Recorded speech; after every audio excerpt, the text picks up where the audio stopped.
Hi, let's work on this exercise that involves special products.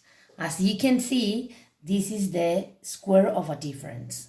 Remember that the square of a difference was in general like this. A squared minus 2ab plus b squared. So keep this in your mind to solve this exercise. You have to be thinking of this. All right? If you don't remember this formula, that wouldn't be a problem because you know that this equals a square. This factor must appear twice. And if you apply distributive property here, you would arrive to the same formula. But I'm sure you won't forget it because we are always using it. So let's do it. First, square of the first term. Remember, this is the first term. This would be our A and this would be our B.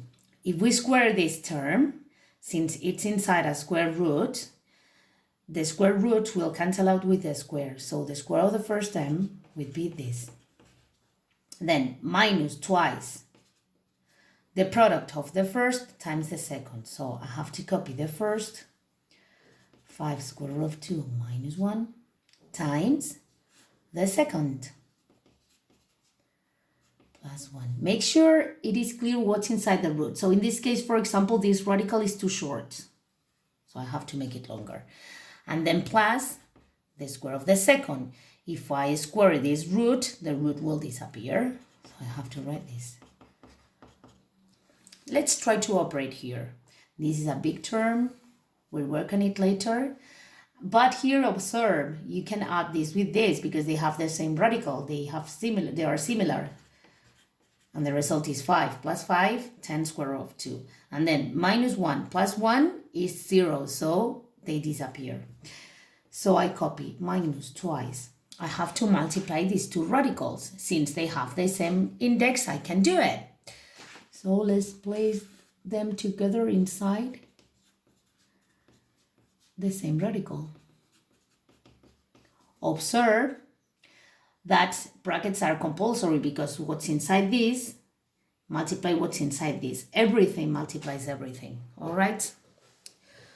Okay, let's go on. I copy this again, minus 2 times, and observe, what can I see here?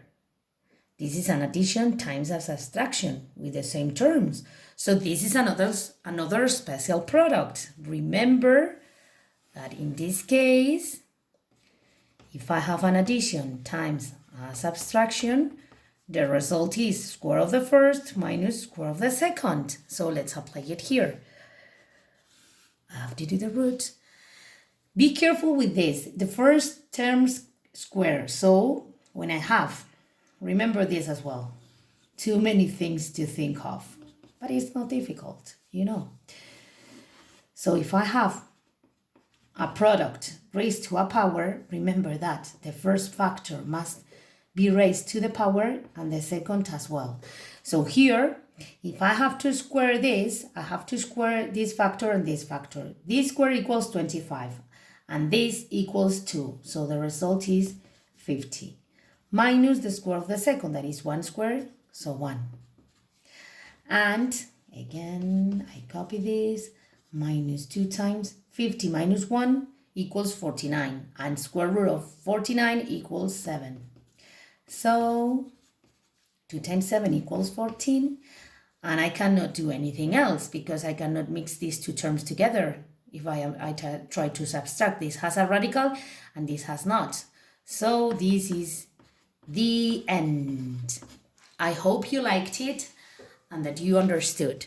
Anyway, although you may find this easy, make sure that you can do it on your own. It is not the same thing. All right, bye. See you soon.